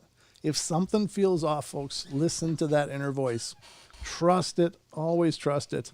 My God, I avoided so many painful situations and problems and, was able to get myself out of harm's way just by listening to that inner voice. Right. Always pay attention to your gut. Always listen. I used to work in a adult corrections as well. Yep. And I tell you what, it's creepy enough being locked in there. Just two COs, and then your response time is 45 seconds, but you're locked in with 75 guys, right? Oof. Some of these guys are murderers. Yep. And so it's like 3:00 in the morning. They're locked down, but there's still people up moving around. You've got a cleaning crew and this, that, and the other thing, and it's weird. And just even if you listen to your gut and nothing happens, at least you listen to your gut. But if something pops off, you're already ahead of it. It's like right. you got your suspicion eyes going. You're like, that guy usually doesn't do that at all ever. I wonder what's going on. So well, honestly, the whole act of you paying attention to your gut will change your actions and might change their actions as a result. So maybe nothing will happen. Right. But it doesn't mean you're wrong. It just means that you changed up things enough that whatever they could have been planning is not going to happen. So it might have saved yourself without any show for that. Right. But man, I'm telling you, that intuition's powerful, powerful stuff. and it saves you a whole lot of paperwork too. Trust me. And healing time. Oh gosh. Yeah, I've been on the south side of some healing times in my time in correction too, and it's a horrible thing. It takes a long time to undo a minute of bad day. Mm-hmm. So this is number 18 is autopilot. God, do I got enough time? Yeah, minute 18. I got enough time for this one. Then we're going to go to the last break.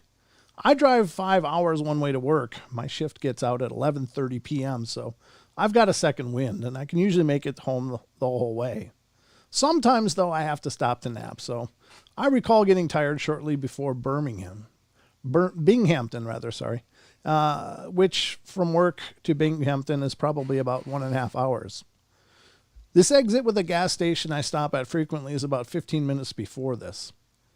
Anyway, I stop, gas up, buy my snacks, put in a sign in my window saying, "I'm okay. I just have 4 more hours of driving to do. Please don't knock." I push the seat back to nap, and I have an alarm set for 20 minutes. This is now about 1 a.m. Next thing I know, it's 6:30 a.m., and I'm on some back road with houses, but also fields, and I'm driving super slowly. What? Oh my God, I have no idea where I am or how I came to be here, and I don't have a lot of service bars, but I plug in my mom's address and hope directions pop up.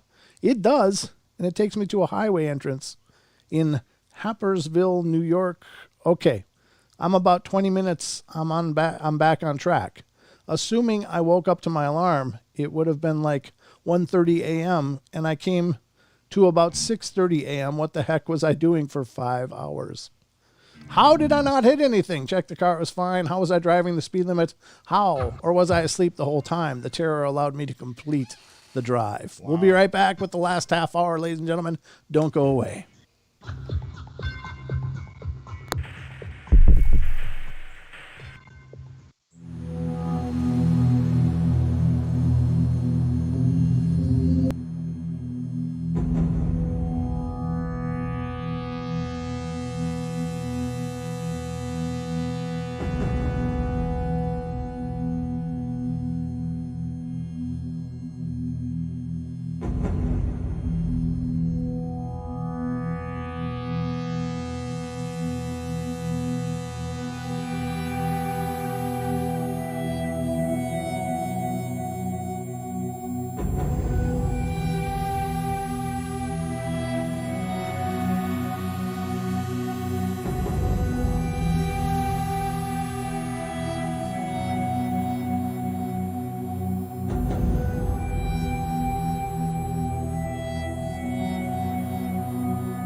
I don't even want to see it. Yeah, no, that's all right. All right, ladies and gentlemen, welcome back. Last half hour of the show is underway. We are just starting now, and special thank you to Brooks from the YouTube chat room. Just sent in a short story via messenger here, and I'm going to read that to you now. And I read just a part of it on break, and it sounds creepy. All right, here we go. Just a short story. My ex-husband and I were at a funeral home. A friend had passed. When we got in our van, this man came up to us and said that his daughter was real sick in Amarillo. And we were in Plainview. And he asked us if we could give him a ride to the Excel meat packing plant north of town so he could maybe catch a ride with a trucker. Well, we said sure. We felt sorry for him and gave him all the cash we had and cigarettes. And at this point, there's an overpass, and you have to turn up the road a ways to get to the gate. Only one way in. We were on the access road, and he said just stop here. It was before the overpass, and he said thank you, and we wished his daughter well and him too. We did a backup and turnaround on this access road, and the man had vanished. There was nowhere for him to go. He would have had to walk a good way to get to the road where the gate was. He was just gone. Wow. And he took your money and cigarettes? Wow. That's wild. Wow. That's really crazy. So the guy actually was there, participated physically with them. Yeah. In exchanging things and items and stuff. And then was just gone. Yeah, that's creepy. Oh my God. That's really creepy stuff. I don't know what that is. I don't know.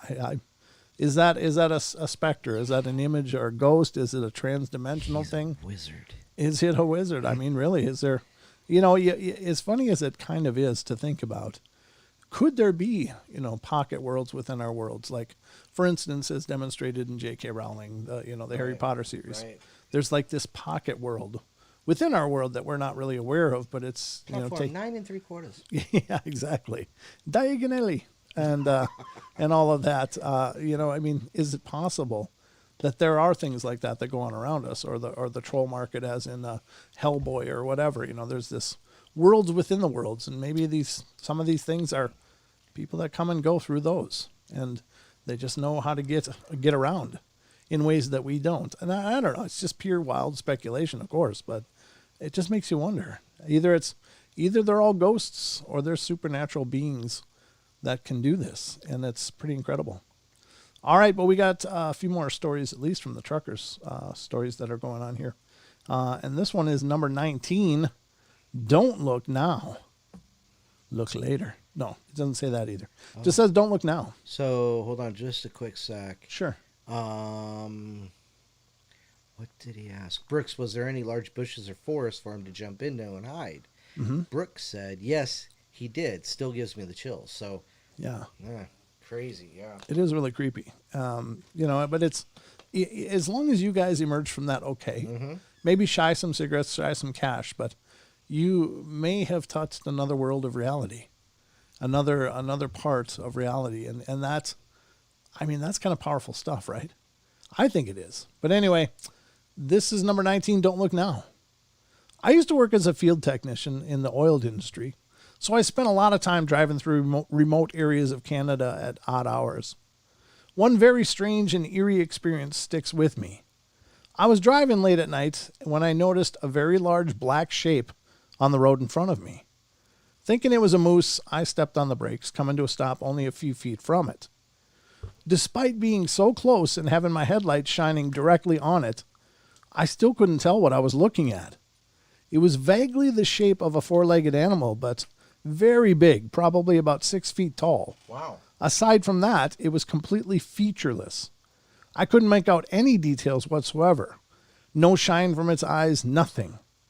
But then I noticed something even more terrifying. There were more of them in the ditch on both sides of the road. Oh. 5 or 6, or maybe more, all the same as the black shape on the road in front of me. None of them were moving. They didn't look like physical objects or living things. More just like large patches of absolute darkness. After I got over my shock, dread started to set in, and I drove around the thing in the road and sped off. Wow. Yeah, that's a good call. I just think the best thing you can do in a situation is get the hell out of there. Yep, don't stick around. If you don't know what it is and you get that gut feeling, say nope, then definitely nope, out of there. This one's the chain gang. That's an old term. My dad was once hauling logs on a truck in Idaho. Ooh, that's our neighborhood, Don. Well, keep going. And was coming down from near the Coeur d'Alene area, which is our area, during a snowy winter night. He was putting on the chains before heading down a steep hill and said that all of the hair suddenly stood up on his body. It felt like there was something. He looked back, and halfway down the switchbacks, he saw a large figure standing on a 20-foot tall embankment. As he got closer, it jumped down and revealed that its shoulders were as tall as the cab of his truck. In a single bound, it leaped down and leaped over the other side of the embankment, and at the time, he thought it must have been a Sasquatch. Now he says it was probably a demon trying to make him crash. He didn't stop to remove the chains until he was well away from the mountain. Yeah, I think it was a Sasquatch. Yeah. I don't think it was a demon, but yeah, that's definitely a squatchy thing.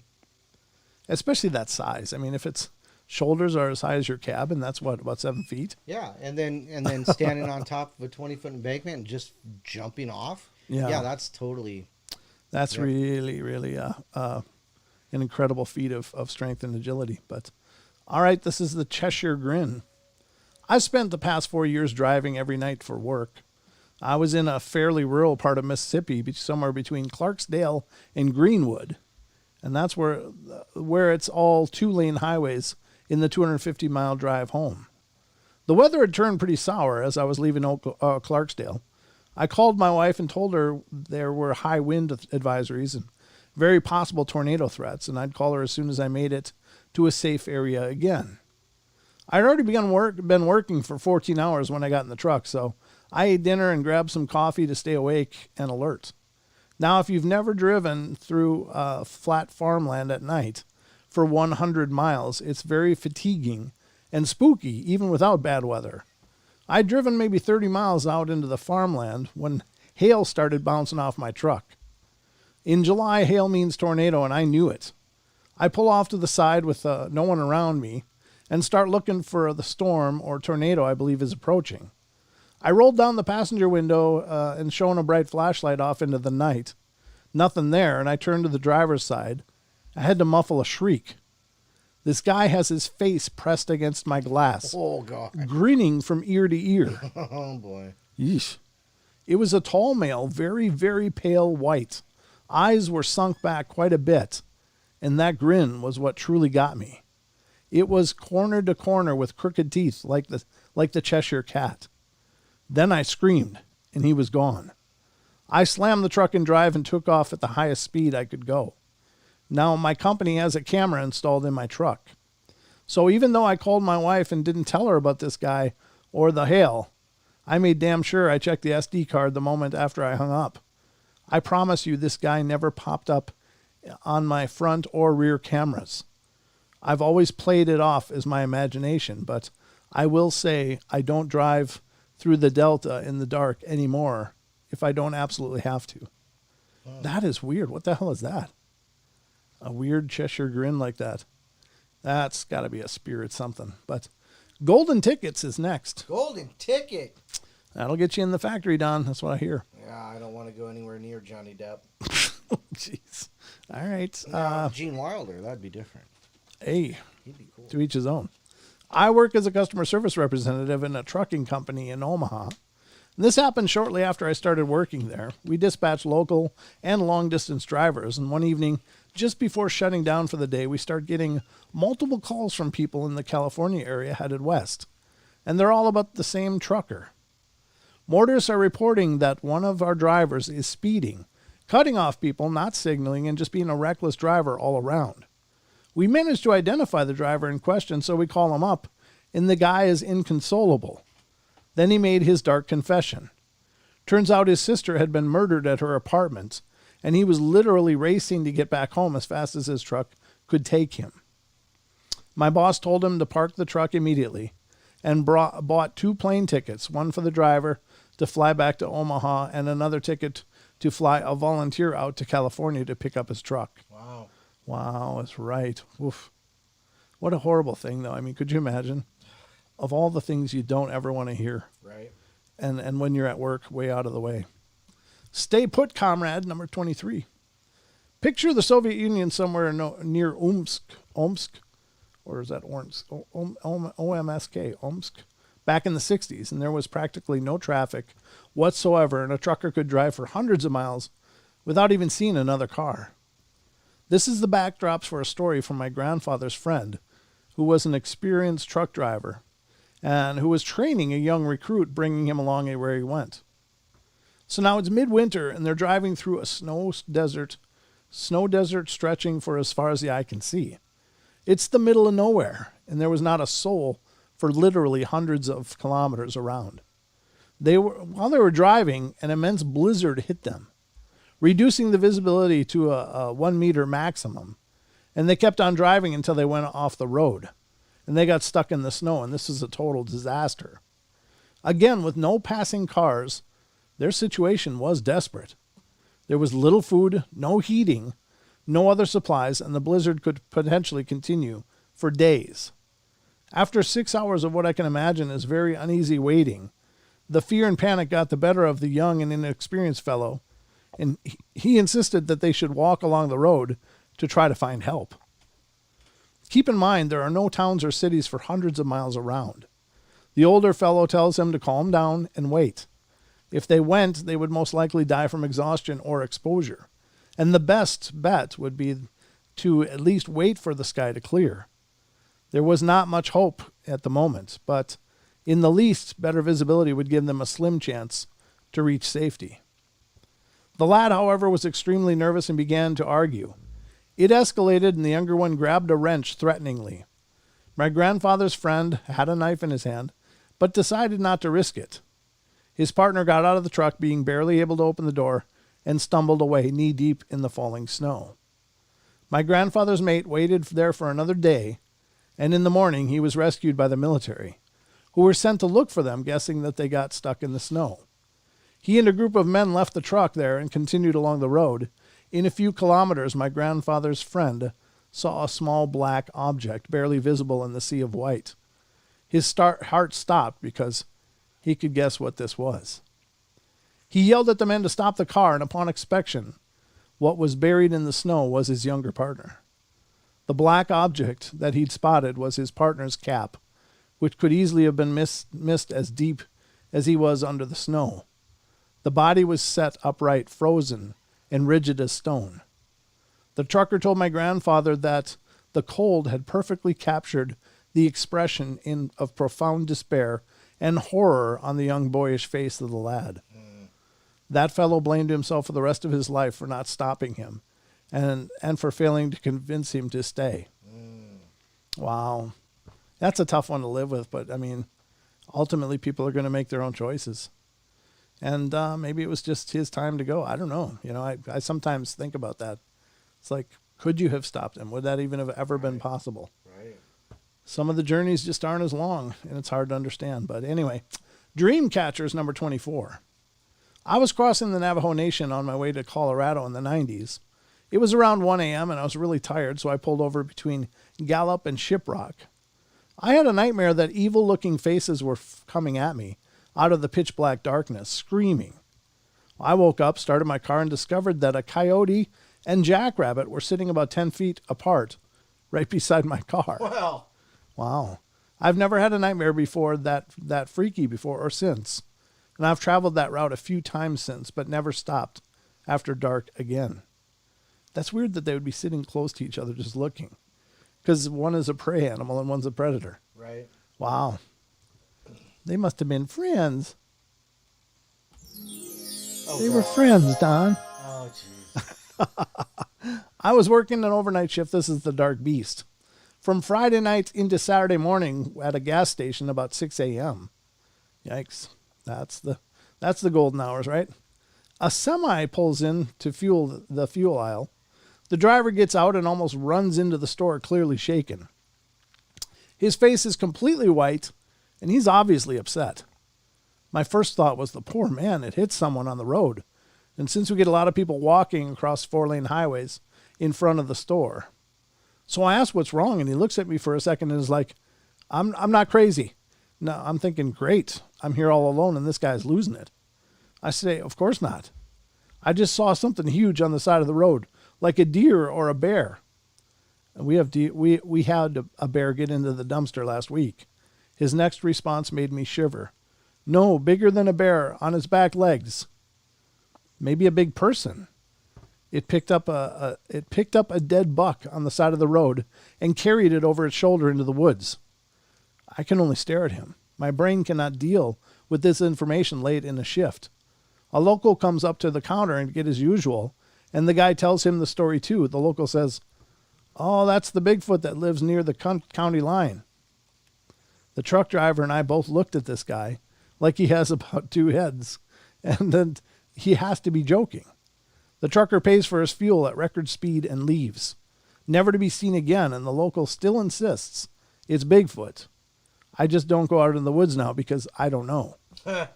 Yeah, I suppose if it's big like that and it's carrying a big buck over its shoulder, that's a hell of a weight. Mm-hmm. And this is number 26, near miss. All right, my great uncle drove big trucks.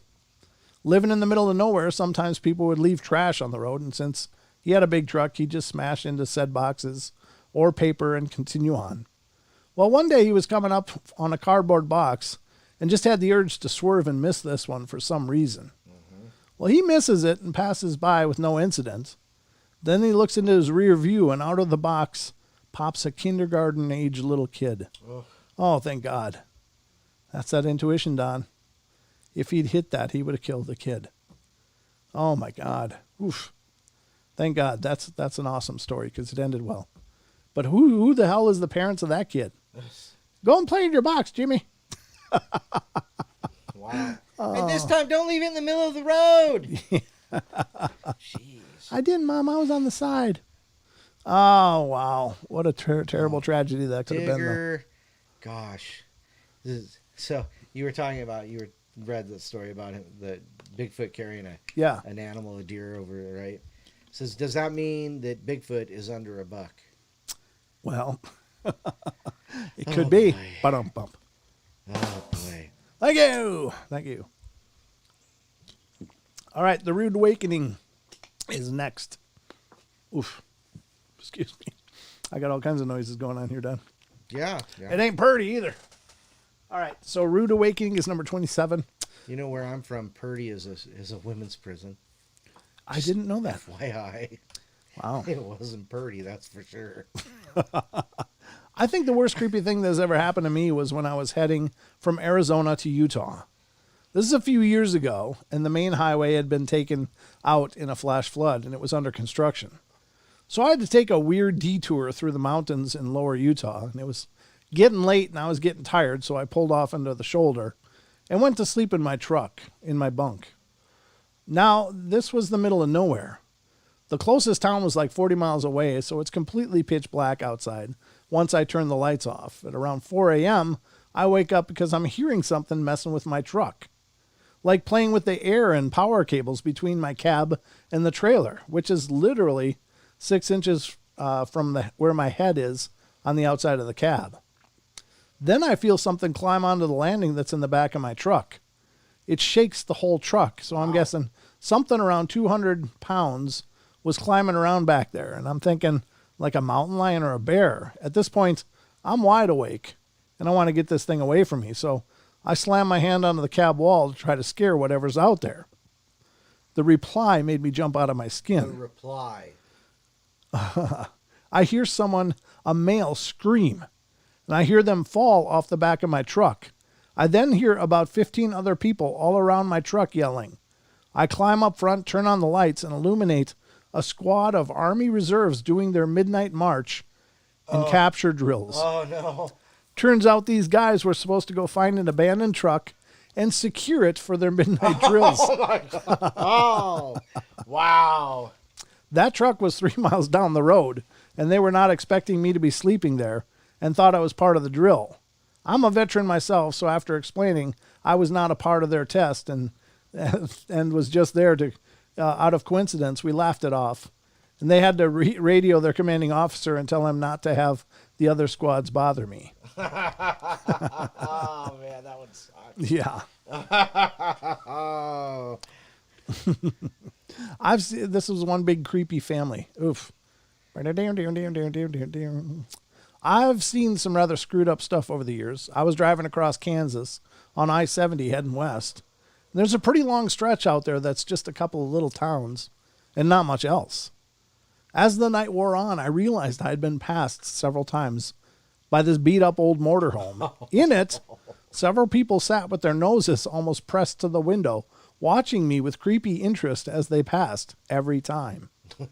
Also, I never noticed where I repassed them a couple of times. I swear, they passed me twice where there were no rest areas or exits to pull off at. I would have seen them stop somewhere, but yet here they were passing me again.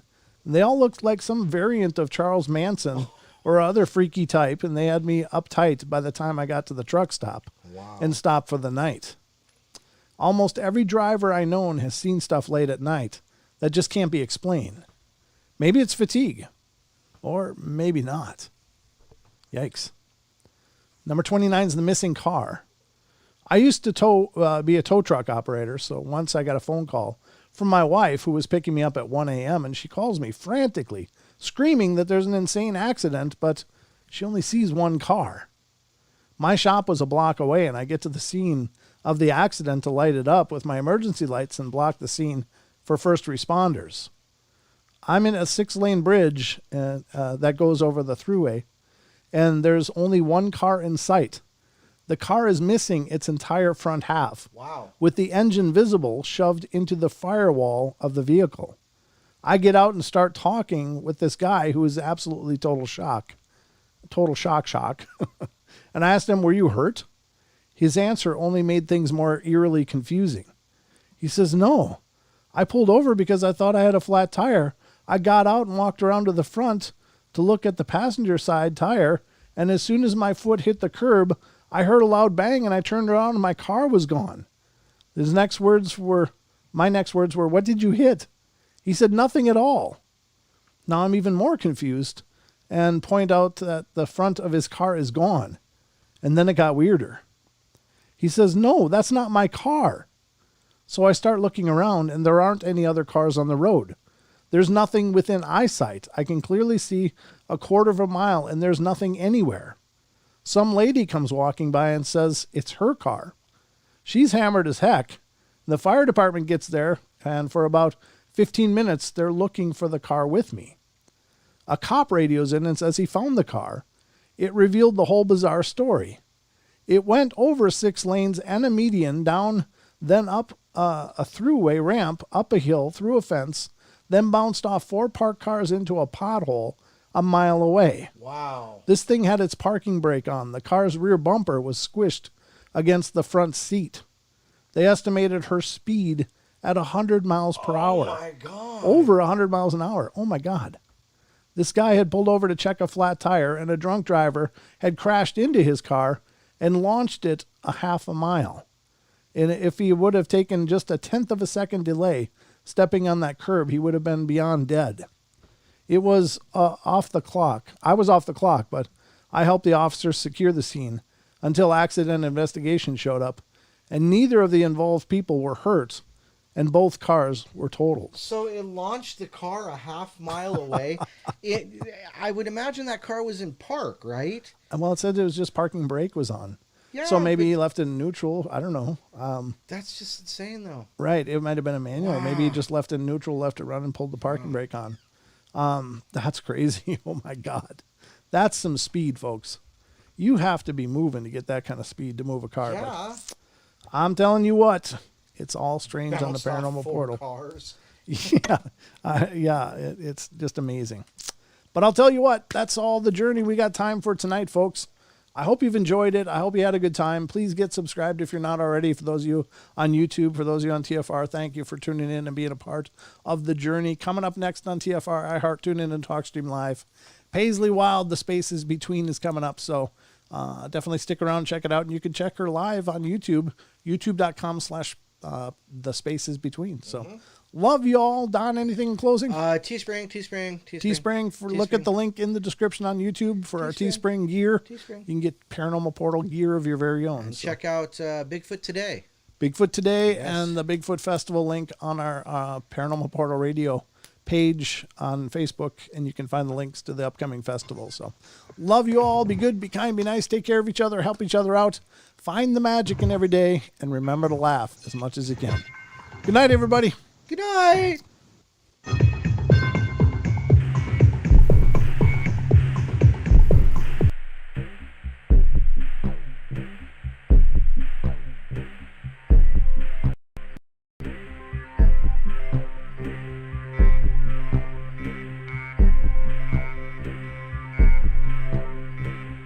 Woo!